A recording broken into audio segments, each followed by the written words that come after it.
All right, ladies and gentlemen, it's 7:30 p.m. Eastern Time here at the Fifth Dimension Radio Network. Studios here in Cuyahoga Falls, Ohio. I'm Seth. That means on Wednesday night, 7:30 p.m., it's time for 10 Cent Beer Night, the official sports show, FifthDimensionRadio.com. Filming here on Monday, November 3rd for Wednesday, November 5th. So anything that happens between 1:25 p.m. November 3rd to when you're listening here now, we don't know about. So, I'll just give you a heads up there. But our first show for November, which is hard to believe, and it's funny because we had a weird October here in Ohio, and so half of October was very, very warm, like summer warm, like 85 degree on average warm.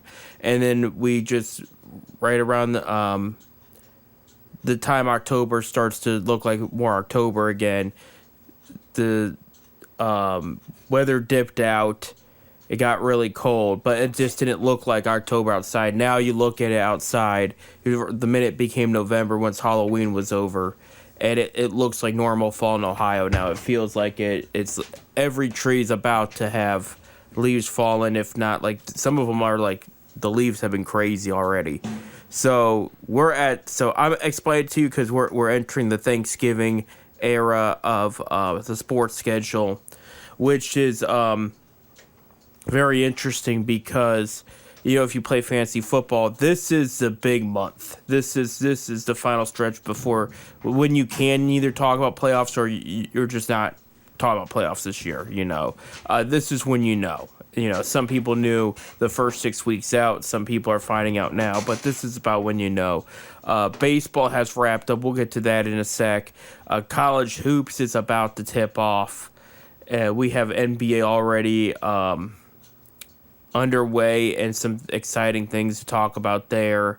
But yeah, we're at a very, very critical time in the football schedule for all sports. We have our high school this weekend here at FifthDimensionRadio.com. As of right now, things tentatively could change.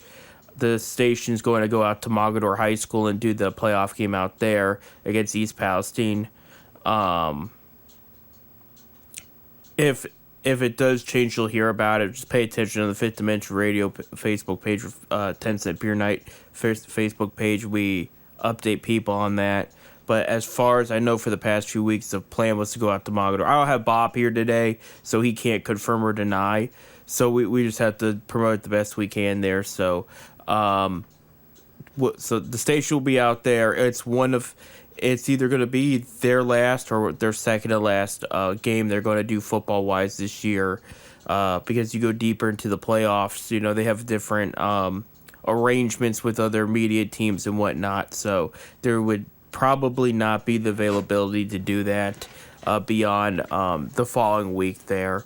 But we're there. We're halfway past the NFL schedule, more than halfway past the college schedule now. We're into the critical month. This is it for college as far as regular season too, at the end of the month. And then we get to the playoffs and then the conference championships and everything. So Ohio State Buckeyes, of course, at the rate they're going, there will be football beyond November for them. For the Akron Zips, cannot say that officially, even if they win out the rest of the month because of the whole academic suspension thing, they cannot play a bowl. They couldn't do the MAC championship. They can't do a regular bowl game, which stinks because if they went out, they'd be bowl eligible. If we're going to go that way, there is a chance, we'll talk about here in a sec, that they become bowl eligible. But just pay attention for anybody wanting info on the Friday night football game, high school game, excuse me. Just pay attention. About 6:45 p.m. Eastern time will be the pregame, and then 7 p.m. will be kickoff, whoever it may be. And it sounded like we're going to do the Mogadore East Palestine game, and that'll be at Mogadore too if they decide to do that game there. Congratulations on the Los Angeles Dodgers for winning their back-to-back World Series championship. It has not happened a ton in Major League Baseball, believe it or not. we've seen back-to-backs. The last one we saw was probably 98 to 2000 was the Yankees did a three-peat there. And then there was, I'm trying to say it was the Cardinals or maybe the Reds of the 80s, the Big Red Machine, I think was another one. But yeah, having the Dodgers win back-to-back was actually a rare future in Major League Baseball history. It doesn't happen a ton. Even when the Giants won it all a bunch when I was in high school, like 3 times they won it. It was like every other year. So they didn't even do it 3 straight years then either. But yeah, it went down to the wire. Game 7, Toronto Blue Jays played very, very well. There's a case to be made this was the best World Series of all time. I'm dead serious. It was that good of a World Series. It was phenomenal. Dodgers bailed themselves out multiple times with their defense. Especially Game 6, Kiki Hernandez double play forced fly out to left field, and then he threw out the guy out at second. That was one of the most clutch defensive plays I've seen in a Game 6, probably, and I was a kid, so I don't really remember too much, but Omar Vizquel's diving grab in the 1997 World Series against the Marlins that forced Game 7. I mean, that was just an incredible defensive play to continue the World Series on to Game 7 there. Yoshinobu Yamamoto, I hope I said that right there. Great multiple outing in the World Series, won 2 games as a starter, and then came out in the bullpen at Game 7, closed the game actually, and won it for them. He's your World Series MVP, rightfully so though. And just, I think people had the Dodgers, even myself, I thought it was going to go to 5 games. The Dodgers were killing everybody at the time, okay? I would not have ruled out a sweep, and Blue Jays had a 2-1 lead at a time, and then became a 3-2 lead at a time in the series. So, like, it went back and forth. The Blue Jays had their day, but they couldn't finish it off, and there you go. So Mark Shapiro still looking for that ring. That's the former Cleveland Indians general manager. He actually put together that Blue Jays team there. And again, I think it goes down to people might ask, well, what else more did the Blue Jays need? They needed more consistent hitting. Because what we saw the Blue Jays try to pull off was similar to what Cleveland's trying to do now. Blue Jays pitching got much better to the point they had reliable starters out of their bullpen, just because they had too much good production from their starters going into the playoffs, and that's just how it happened. But their pitching was a question mark the past couple of years. This year, they really did much better with it. But with the hitting, you had some. Of course, you had George Springer when he wasn't hurt leading off.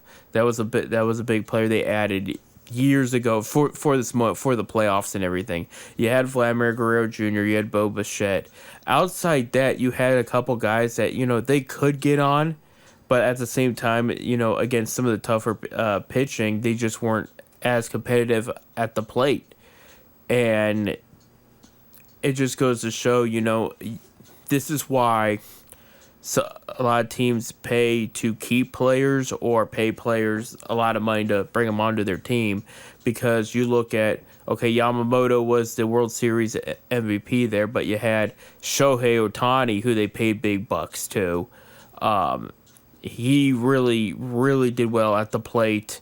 Not bad pitching. Not bad. It wasn't as dominant, but not bad pitching on the mound either. You had Freddie Freeman having his, he did hit the walk-off home run in the 18-inning Game 3. That one was crazy. But, like, this is why you get guys like that. It is to make your team better. And, yeah, it's something else when you build it from the ground up, similar to what Toronto has done, Seattle did for the most part, Cleveland has been doing. But you got to add more star power to what you have sometimes, and I think that's what some of these other teams are missing out when they were playing somebody like a Los Angeles Dodgers. Now, some of you might be wondering, well, what about like the Phillies? Okay, they had Kyle Schwarber, they had Bryce Harper, they had that was also an older team too. Nick Castellanos I'll throw out there too. Like, not team was very, very good, obviously. But then when they went up against the Dodgers, they kind of just evaporated. I thought they would put up a 10 times better fight. But that was a weird team where I see why the Dodgers kind of just walked all over them. Some of the pitching wasn't what it was cracked up to be. One, two, some of the Dodgers pitching did very well against that Phillies lineup. They couldn't do anything. So again, it's you got to have that perfect mix of the pitching and the hitting. Yeah, the hitting for the Blue Jays did show up in some of those games. Obviously, they were able to win 3 of those games, and I think 2 of them were by large margins too. So like those bats did show up, but it just wasn't as consistent. With that Dodgers lineup there, anybody can hit a home run at any time. They're not all a bunch of sluggers, but Miguel Rojas tying the game was a big shock. That is a number 9 hole hitter that at best on a good year, I think this was last year, I don't think it was this year, he hit like 260 some. That was his best hit average wise. I mean, he's a guy that could get you 4, 5, 6 home runs in a regular season, and then with 30 to 40 RBIs. That's the type of guy. It's more defense than anything. And he took them deep and tied that game. And I would not, if I were to place money on anybody doing it, it would not have been him. It just would not have. And on top of that, before people go and say the Dodgers will go out and buy World Series, that me defending them by actually spending money.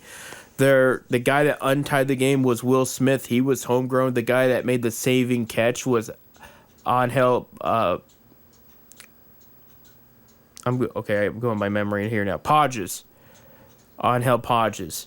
He barely missed going to the All-Star game this year. He was that good at All-Star break. I mean, the guy's got a good mix of power, contact, and runs back. He went with Dave Roberts, went with some of his older hitters there in that World Series. That's why you didn't see a lot of Podges there. But when he was put out for defense, he showed you why. So at the end of the day, again, it's that mix. You got to have both the pitching and hitting got to be grade A. They got to be consistent. They got to do well against pretty much everybody.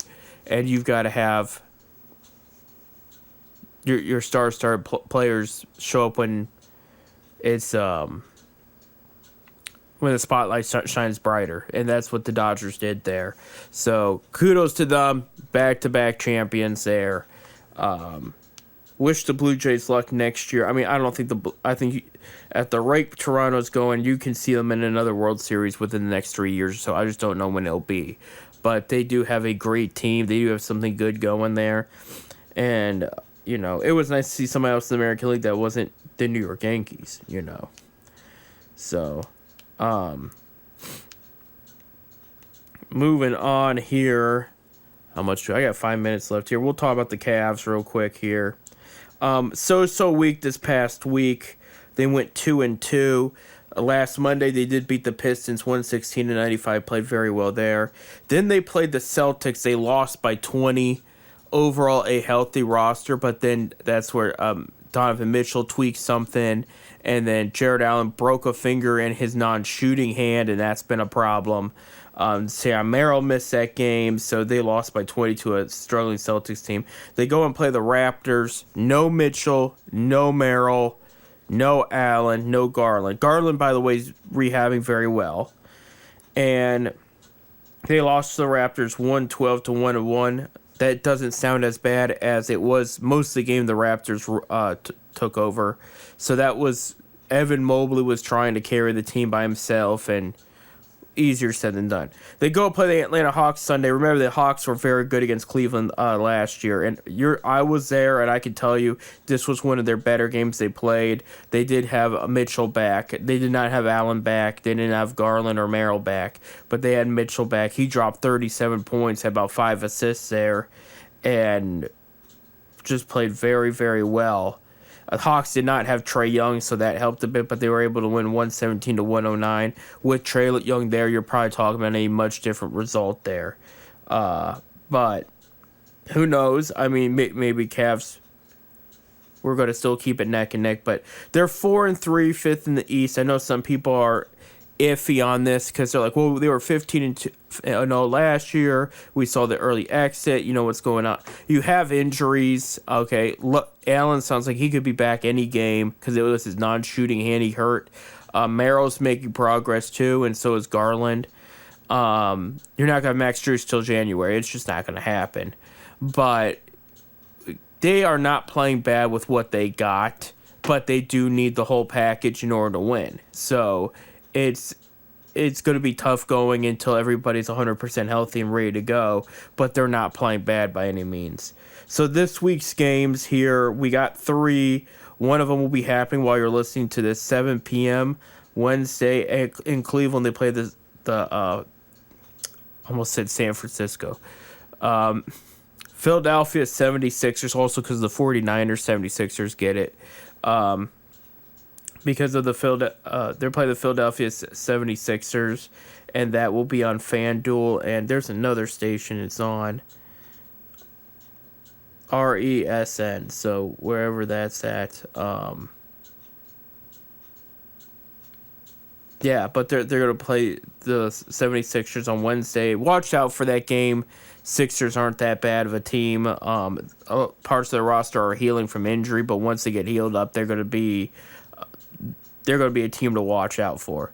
Friday, they're at Washington to play the Wizards. That's going to be on FanDuel. They should be able to win that one. Saturday, yours truly will be there. They'll be back home to play the Bulls. So it would be nice to see a 3-0 week from the Cavs this week is what I'm trying to say. Even with the injuries, I think these are winnable games here. I think the Sixers is going to be the toughest one out of them all. Bulls were one of the worst teams start-wise. Let me pull up the standings here. No, actually, Bulls were one of the stronger ones. Never mind, 5-1. Their Wizards are 1-5, and the Sixers are 5-1 right now. So, but I think matchup wise, the Cavs match up well. It should be okay. Just you gotta stay healthy, gotta stay focused. I think my other thing too is they gotta start taking smarter shots. They're moving the ball around pretty nicely. I do like that, but some of them are just taking shots with guys in their face like that. And I get you want to eye them, is the street term, but their best shots, the ones they're putting up, are the ones that are wide open. And they're just taking too many weird shots. I would pass the ball once or twice more before taking a shot, seeing if you can get a better angle on somebody and just get an overall better shot. Because a lot of these shots they're missing, they're giving more opportunity to the other team to come back. And that was just something I saw in the Atlanta game, was just not taking good shots. And some of their better shots, though, even if they weren't landing them, that was kind of just the look they should have. I saw a couple missed wide open threes, and it's like, look, you still got to take that shot there when you get it. It's better to take that one than the one right up in somebody's face trying to draw a foul or whatnot, Who knows? But there you go. So Cavs are 4-3. They're 5th in the East right now. Nothing to panic about. Got to take a break. When we come back, I'm going to talk college football. What happened this past week? Ohio State cruises again. That and more. Stay tuned.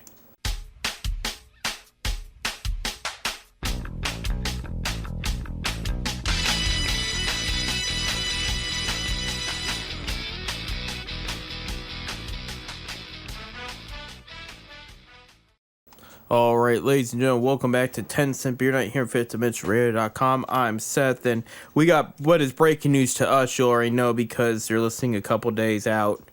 But there was some breaking news regarding the Cleveland Browns. Kevin Stefanski, the head coach, has just turned offensive play call duty to offensive coordinator Tommy Rees. I love this news. I'm not saying this is the turnaround or anything crazy this season, but I think it is going to be an upgrade. Putting just somebody who was hired to actually make those calls and to create the offense, take control of the offensive play calling, go for the rest of the year. This is a guy, for people that don't know, Nick Saban had him down in Alabama because he was offense coordinator for Notre Dame and then Alabama. And Nick Saban said this is one of the brightest football minds in the entire world. So he high praised Tommy Rees as like this football, not just offense, but this football guru. He knew the game. extremely well. Thinks he could potentially be a great head coach sometime. Didn't really specify if it was college or the NFL, but he's in the NFL. He's the offense coordinator for the Cleveland Browns, and now he's going to be making the play calls. And that's been one of the arguments to people that are on the fence about Kevin Stefanski, including myself. The offense under Stefanski has not been consistently highly ranked. One, two, he got called out for his play calling the last game, and I think that says a lot. I think a lot of defenses are becoming more and more prepared for his style, and that's why they're having some of the problems they're having, where a new mind and a new play caller could change that there. There's other words I was thinking of, but I'm just going to go with that. Could also help our quarterbacks to get the offense rolling in some way or form there. They needed something here. Stefanski calling the plays, just, and we talk about that big win against Pittsburgh in the playoffs in 2020. He didn't even call that game. He had COVID, if you remember. The offensive coordinator called it, and it was our best offensive game we've ever seen. Like, that ball moved perfectly. Like, anything they needed to do, they did in that game, And that was just a new, fresh voice leading the way there. Of course, when Stefanski comes back, then it's back to him calling the plays. So now they're putting that duty in Reese, and I like that. We'll see where it goes, but we'll talk about their upcoming game against the Jets here in a little bit. They did have a bye week. Top 25 teams that lost this past week. There was a decent amount. Number 10, Miami lost to unranked Southern Mississippi U, 26-20. So not a will knock Miami down a peg. They'll be a little bit outside, I think, the playoff conversation, but they'll still be in it. Number 22, Houston lost at home to West Virginia. West Virginia won only their third game, 45-35 there, and Houston drops to 7-2. So they probably will stay in that top 25 for now, but we'll see here.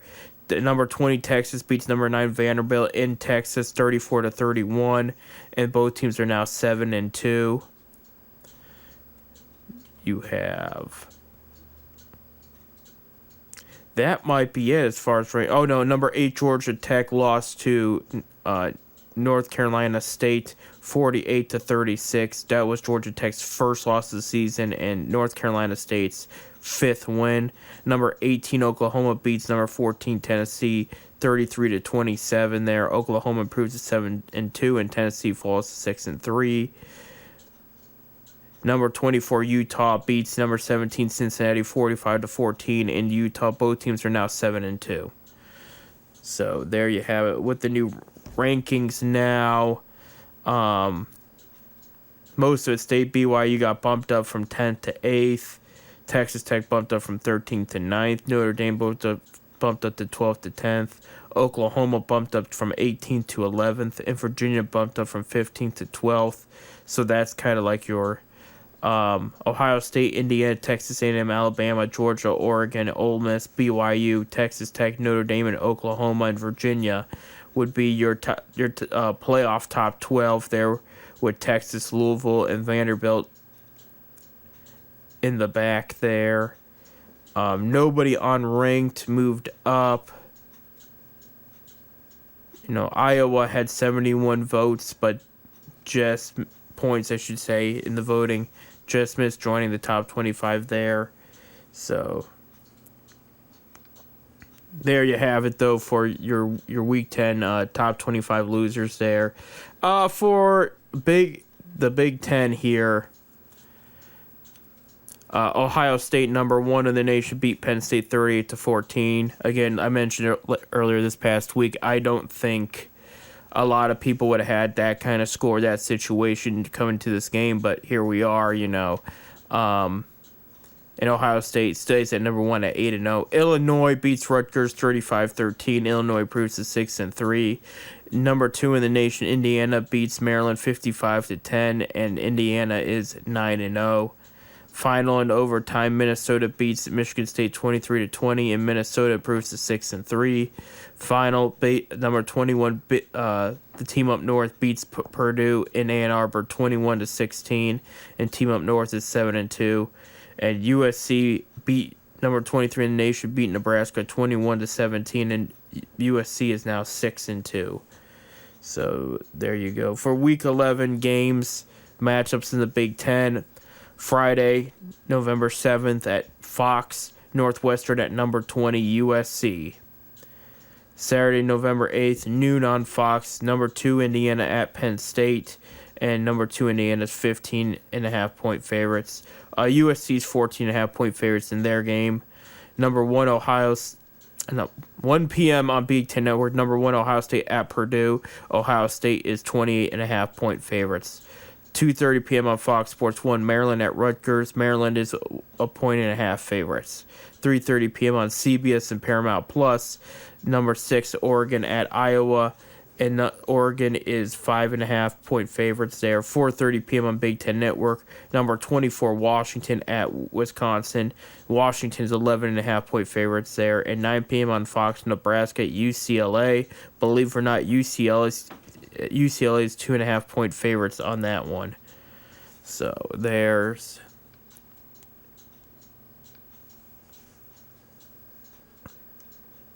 that for the MAC in Week 10.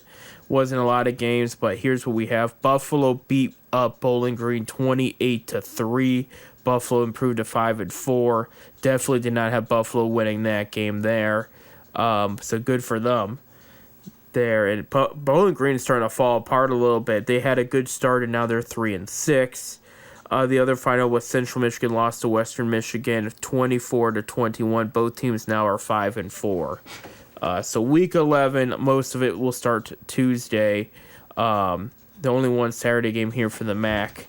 But this is what we have there. So Tuesday, November 4th, yours truly will be there. CBS Sports Network, UMass at Akron for their first matchup as a team in the Mid-American there. 7 p.m. Tuesday. So by the time you hear this, you'll know the result. But I was there.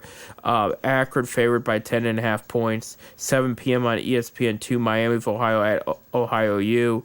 Ohio U, 3.5-point favorites there. Wednesday, November 5th, 7 p.m. on ESPNU.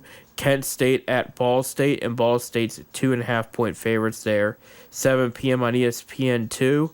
Northern Illinois at Toledo. Toledo is 14-point favorites there. Saturday, November 8th, your only Saturday game for the MAC. Bowling Green at Eastern Michigan, and Eastern Michigan's 1.5 favorites for that one. Your top 25 games to watch out for. Outside what I've already told you this week. Noon on ABC on Saturday, November 8th. Number 8, BYU will take on number 9 Texas Tech, so that's going to be a good matchup there. 3:30 p.m. on ABC, number 3 Texas A&M will take on number 19 Missouri. There, and Texas A&M is only favored by 7 points, so watch out. That's pretty much the game of the week there. Outside the one that people might say they're unranked right now, but unranked LSU at number 4 Bama, just because of the history, but with LSU going with an interim coach, and all that. I don't know if it's going to be as good of a game as it normally is. But that's just something to look out for. I did read today for Ohio State fans, quarterback Julian Sayin and wide receiver Jeremiah Smith both could be in the considerations for the Final Four for Heisman. That's been, I guess, in the discussion. Because I guess Sayin's definitely in the conversation, but they're saying there's a case to be made for Jeremiah Smith too. And of course, it's always a big deal when one school can get 50% chance to have the Heisman at their program, And it's happened before where Ohio State or any other school had 2 players. I'm trying to remember when the last time Ohio State had 2 players. I know it happened once. But Yeah, so it's in the conversation is what I'm trying to say. But we'll see if they actually do it or not. Looking ahead here, I'll get a few minutes here. I wanted to bring up the rest of the schedule for both Ohio State and Akron and how it's looking there. Of course, Ohio State overall sitting pretty in their schedule. They got Purdue coming up. The rest of the way is UCLA, Rutgers, and then the team up north. Of course, out of those four, I think the team up north that's going to be your big, not just the biggest game, but that's going to be the best team you have left. The rest is almost like a cakewalk, and I don't want to say that in case they lose to one of these guys here. But Purdue is not what they are, like what people thought they were going to be in football this year. UCLA's had a couple upsets, so watch out for them, but you should be able to take them. And then Rutgers, is Rutgers in the Big Ten. Just has not found a way to stay relevant with the rest, I guess. I should say. Try not to be mean, but that's kind of the situation there. For Akron, there's only 3 games left, and this is where it's going to get interesting. You got UMass on Tuesday. I brought up, okay, the weakest of the MAC. Okay, they should be able to win that one. The following Tuesday, they're at home against Kent State. It's their last home game there. It'll be the homecoming. It'll be the game for the wagon wheel. They should be able to beat Kent. Kent's a little better than I thought they were going to be this year.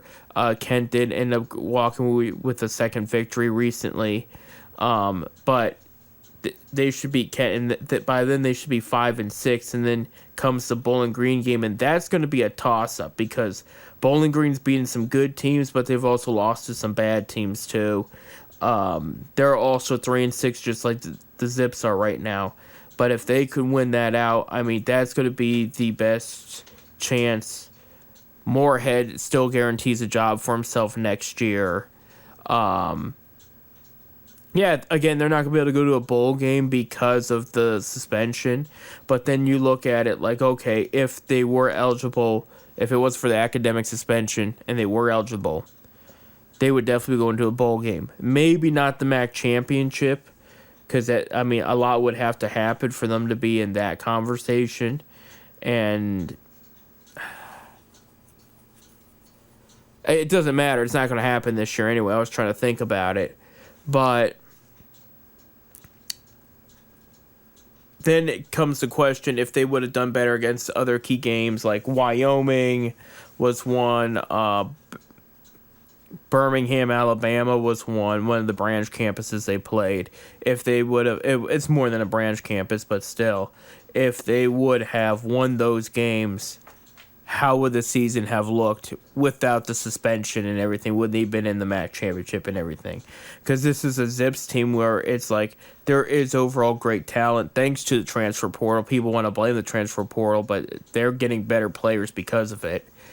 And you don't know what team's going to show up in each game, though. There's the team that the defense shuts down everything, the offense moves the ball great, and they win.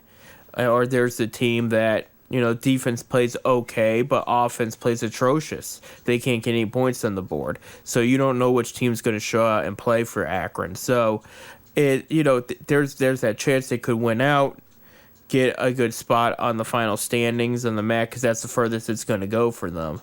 But it will be kind of a statement saying, yeah, we're here, we're back, we're middle of the pack now. We're not at the tail end anymore. So you got to play us like that. So we'll see. I mean, I think if they can win their last 4 games of the season, I think that's a good look within itself, especially with them all being MAC teams. But it just lets Akron position themselves better here. And then if you're Ohio State, of course, for all the Ohio State fans, just win out. You play the Big Ten champion there. Give your quarterback some more experience, because that college football playoff, it's big stage stuff. It really is. And a lot of viewers, sold out packed stadiums. And Sagan's going to need all the experience he can get, including a Big Ten championship game there. Just get him used to to that type of environment. He's playing very well. Definitely in the conversation for Heisman for sure. But I would say just so you're not throwing him out in the wolves, just kind of. I would say you kind of have to play that Big Ten championship game. I know last year they could avoid it and still went on their road to the championship and succeed like they did. But I think you got to give that guy some playoff experience before the actual playoffs start. And I think it could start there. So that's why I say win out, because I said worst case there, if you, God forbid, but if you lose the Big Ten championship, you're still going to the playoff. But that way, if you lose it, you're still in the playoff, and he can redeem himself and play better there. I'm not assuming they're losing this, by the way. I'm just saying they have this very young quarterback who's playing very well, and there's going to be a lot of pressure on him very soon at the end of the schedule, no matter what. And I think if he wins that Michigan game, if he can win that Big Ten game, that's going to be a good starting point for him to get ready for this playoff atmosphere here. So, just something to watch out for as we get close to the playoff. But we're here. We're at Thanksgiving time, and this is what separates the boys from men. And again, fantasy, high school, college, and NFL football, all the way around. So, but get ready, because it's about to get crazy in football world here in the United States of America. So I got to take a break. When we come back, we'll talk about the NFL. We'll talk about the bye weeks the Browns just enjoyed, and we'll talk about their upcoming matchup versus the New York Jets right here.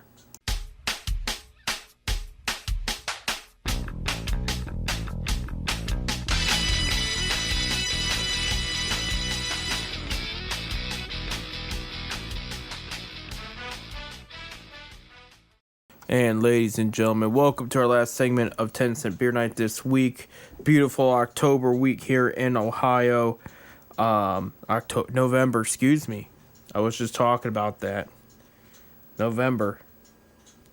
There you go. So, the Browns had the bye week with the Buccaneers, the Eagles, and the Jets this past week. If you're just tuning in, Kevin Stefanski just handed his play calling responsibility to offensive coordinator Tommy Rees. So I had mentioned the last time I personally do like that. I think it's going to give a fresh start to the offense and hopefully get some more things going. Weird games yesterday. You had some shootouts. Minnesota and Detroit. Minnesota found a way to win it there. Chicago beat Cincinnati in a shootout there, 47-42. Carolina beating Green Bay. Did not have that, 16-13. Denver beating Houston 18-15. I think I did have that. Denver winning last second, though. Again, New England beating Atlanta by 1, 24-23. You have San Francisco 49ers beating the Giants, by 10, 34-24. Colts losing to Pittsburgh in Pittsburgh, 27-20. Chargers beat the Titans only by 7, 27-20. I thought they would beat them by more than that. Final and overtime, Jacksonville holds off Las Vegas 30-29. I think Las Vegas tried to do a 2-point conversion to win it and failed, but Jacksonville holds on there. Rams beat up the Saints 34-10. You had Buffalo Bills hang on against Kansas City 20-21. And then Seattle beat up Washington on Sunday Night Football 38-14. Probably the first blowout in Sunday Night Football this year. And Seattle improves to 6-2. Last Thursday, Lamar Jackson came back for the Ravens. I said if Lamar comes back, they're going to win. They rolled 28-6. So while I'm doing this, we don't know the winners for Monday night's game, Arizona at Dallas, and I think I picked Dallas for that one. There. So bye weeks for week 10. This is going week 10 there. Cincinnati Bengals, Kansas City Chiefs, Dallas Cowboys, and Tennessee Titans all on bye week for week 10 there. So we'll start off with Thursday night's games here. And that is Las Vegas Raiders at the Denver Broncos, Amazon Network, 8:15 p.m. Denver's 9.5 point favorites here for this one. I am going to go with Denver here. I think Denver's got a fantastic defense. I think Denver's overall just a better team. With Las Vegas, I mean, you saw that Geno Smith threw a ton of passes in that Jacksonville game, still walked away with the loss, still threw some more than one turnover than he needed. I think Denver's just a better team here, At home too, it is a AFC West rival matchup. But I'm going to give it to Denver here, and I think it could be by 10, 17 points there. Sunday, November 9th, 9:30 a.m. We're back in London. NFL Network, Atlanta Falcons at Indianapolis Colts here. Atlanta coming off a 1-point loss against New England. Colts coming off a pretty bad loss against Pittsburgh. I think they got more manhandled against Pittsburgh than they're going to want to admit to, but it was kind of rough there. So you have Atlanta against Indianapolis here. And Atlanta, it's such a toss-up because they do so well against some defenses. And I think Colts have a solid defense here. I'm going to go with the Colts. I'm going to go by 3. I think it's going to be a closer game. Part of me thinks Indiana could roll, but the way that they played Pittsburgh, too, this past week, I mean, I'll give Pittsburgh credit where credit's due. They played well. But, I mean, I just don't know what to expect regarding this game here between Atlanta and Indiana, because it depends what kind of Atlanta. I think we'll see that good Colts team, but it depends what kind of Atlanta team we'll see.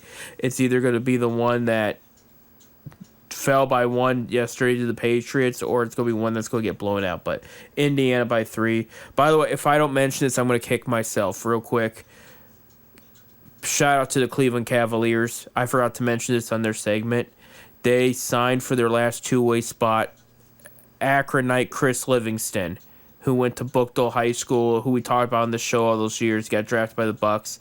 The Bucks waived him after the preseason was over. Cavs signed him over the weekend, and he'll be on their two-way deal there. So he could play with the team right now if he wanted to, but once G League starts, they're going to send him down to the Cleveland Charge, almost said Canton Charge. That's where the hesitancy came from. But it'll be good to see a local kid back wearing wine and gold, and hopefully can be developed into the player we think he can be there. So that's a great athleticism, good defense type player. We'll see if Kobe Altman can help develop him in his into a decent pro player here. So that would be fun. So speaking of Cleveland, 1 p.m. on CBS, Cleveland Browns and New York Jets. Jets are a 1.5 point favorites here. 1.5 point favorites. Okay. Jets are coming off they're coming off a bye week, but they're coming off their first win before that against the Bengals there. Give me Cleveland by 6. I'm dead serious. I think the Tommy Rees thing is going to help, but no matter who's in quarterback between it, Gabriel and Shadur,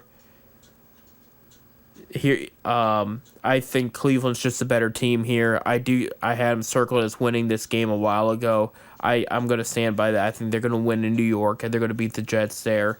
And I'll put a smile back on our faces. But we'll see. It'll be an interesting game, but just the defense has got to do the thing, and offense has got to put some points on the board, and the rest will play itself out. Fox, 1 p.m. on Fox here. New Orleans Saints at the Carolina Panthers. Panthers coming off a good win. Saints coming off a tough loss. Panthers predicted are favored by 5. Give me the Panthers. I think they'll do better than that. Give me the Panthers by 13.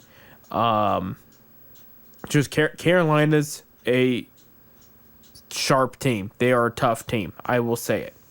They finally got their coach. They're finally getting their roster together. Carolina's becoming more competitive. I'm going to take the Panthers over the Saints here. 1 p.m. on Fox. The New York Giants at the Chicago Bears. Bears are 3.5-point favorites. Get this, 47-degree high. Our first predictions of snow on a football field for the pro level there. Chicago might have some snow in that game there. Give me Chicago. I'll say Chicago by 9 or something. I think the Giants defense will keep up with them for a while, but Bears will break loose and they'll find a way to win this game. Bears, similar to Carolina, they're going the right direction. They got the right people, I think. They're just going to be a better team from here on out. As long as they keep building on what they have. 1 p.m. on CBS, Jacksonville Jaguars at the Houston Texans. Texans are a 1.5-point favorites here with Houston. Give me Jacksonville as an upset at Houston. I just think they're playing better right now. Houston's been very inconsistent on both sides of the ball. And I think I'm taking Jacksonville a little more seriously at this point of the year. Give me Jacksonville there. I'll say Jacksonville by 4, like a 24-20 game, something like that. 1 p.m. on CBS, Buffalo Bills at Miami Dolphins. And Bills are 9.5-point favorites there. It's supposed to be 87 degrees and sunny. I say Buffalo, enjoy that weather. I think you're going to roll. Give me Bills by 20. I think Dolphins are a mess. Bills are just going to roll there. 1 p.m. on Fox, you have the Baltimore Ravens at the Minnesota Vikings. Ravens are 4-point favorites. I think with Lamar back, they are the favorite here. They're going to start turning the ship around here for Baltimore. As much as I don't like saying that, I'm giving you an honest analysis right now, and I'm going with Baltimore to beat the Minnesota Vikings there. And J.J. McCarthy's going to have a rough game, I think. Baltimore, and let's say by 17 here. 1 p.m. on CBS, the New England Patriots and the Tampa Bay Buccaneers. Buccaneers 2.5-point favorites there.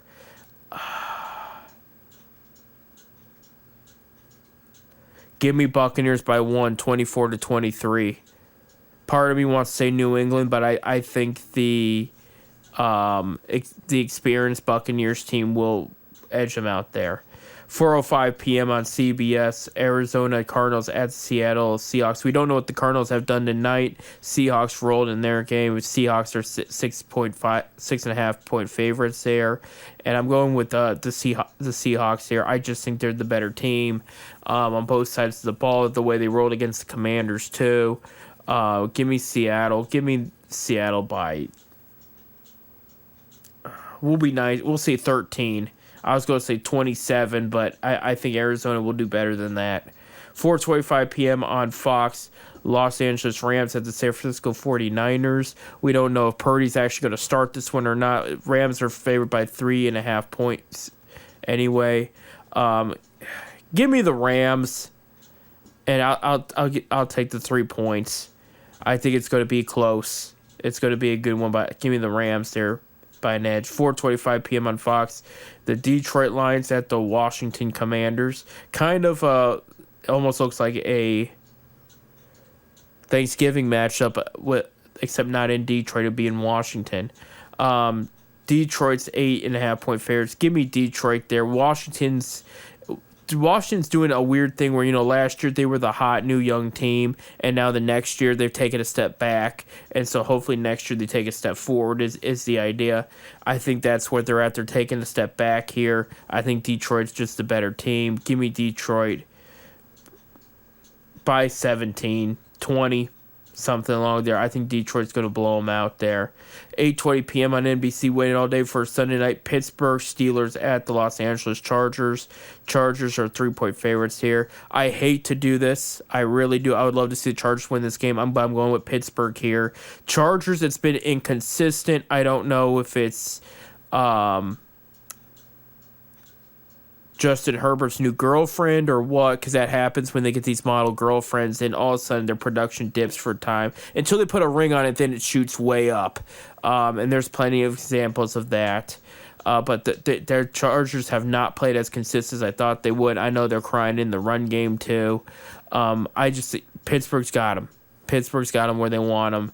And give me Pittsburgh by those 3-4 points there. I'll do 3.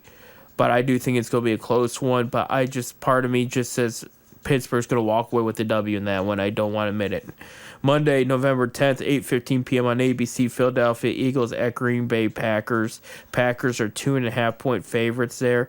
Give me Philly, okay? Packers, it's weird they're beating teams. They're barely beating teams that you weren't sure if they were going to win or not. It was kind of, a toss-up. Games do you think Green Bay are going to win, including Cleveland and Carolina? They don't. I just think Philly's the better team here, and I can see Philly winning by 7 points, like 27-20 game, something like that. I think they're just the better team. I think Green Bay's showing some weakness that a lot of us were hoping they would not show, and it's now come to fruition that Green Bay might not be the NFC championship team I thought they were. Now, of course, there's a lot of football between now and then too, but I'm saying in this matchup, give me Philly. I think that they're just going to be the better team at the end of the day. That's the Green Bay's defense has been inconsistent. Offense has overall been good, but there's been offenses that have been able to keep up with it. I think Philly's definitely could keep up with it there. Ended on a short note for once there. Caught up on everything there, so we didn't have Bob here giving his picks. I think that's what took some of the time off. But yeah, I got Cleveland winning this week here. I really think we could be looking at a perfect week here for Cleveland fans. Almost perfect, I think the Cavs could go 2-1. I'm not saying they could go 3-0. There's a chance, but with Cleveland potentially winning, Akron potentially winning, Ohio State potentially winning this week, we could be looking at a fun weekend here. Of course, high school football playoffs. That will happen again. Tune into the game Friday. I'm assuming we're going to have a game of some sort on Friday here. So whether that's going to be Mogador or somebody else, tune in Friday. 6:45 p.m. is pregame and 7 p.m. is going to be game time, regardless of what game they cover here. Akron would have already played by the time you hear this, so that would have been Tuesday night there. And then Ohio State plays Saturday there against... I just said it too. But against Purdue there. Yeah, so they should roll there. That will be a 1:00 game, Big Ten Network. There. And going into next week, we'll talk about where the Cavs are. No more baseball. That's gonna be we'll have off season starting up here soon. I did see some key players declining options already, so that's already underway. So you'll get some off-season news from us there. Zips and Ohio State basketball start today. Get you those there real quick. Well, today, like Monday, so you already know, but James Madison at Akron tonight, and then you have from the Horizon League IUI Indiana. Okay, down IUI Indiana. So it's Indiana University. Yeah, it's not Indiana. No, it's Indiana University, Indianapolis. I believe it is. They're playing. Don't know why they do that to the bigger teams like Ohio State, but they do. Of course, Akron's got James Madison, which should be a good game. Was offered tickets, cannot make it, so there you go. I will be at the football game, though. So, college hoops starting off then today. And Akron, by the way, both Akron and Kent State play the right now number 1 Purdue later in the season. Within the next couple of weeks. So, be on the lookout for that. We'll definitely be talking about that next week. So, we'll talk about that. We'll talk about the Browns, see how Reese's first day of calling plays went against the New York Jets there. So there you go. We'll talk about, again, college football and hoops then, and we'll see where everybody's at. But yeah, we're into more of the football and basketball stage of our show. and it should be fun. Oh, don't forget it. Also, Akron Comic Con this week. We'll be there, and at Meteo's Pizza Expo Center in Cuyahoga Falls, Ohio, 48 East Bath Road. There, Akron Comic Con, $15 admission to get in. From comics, everything like Superman, Batman, DC, Marvel, Spider-Man, all that. Cosplay, costume contests, anime, horror, all kinds of stuff. You name it, they got it there. A lot of special guests too this year. So make sure you check out the website, see who's all there. But Fifth Dimension Radio will be there at Akron Comic Con. So there you go. All right, that'll do it for me. You guys be good to each other. Have a good fall weekend. Hope everybody had a good Halloween, did not eat too much candy or whatnot. But you guys have a good one. Thank you, producer Bob. We'll probably have other Bob back with us next week, but make sure you tune into that high school game. And with all that being said and more, let's go Browns. Let's get another win this week. And you guys stay safe. Be good to each other.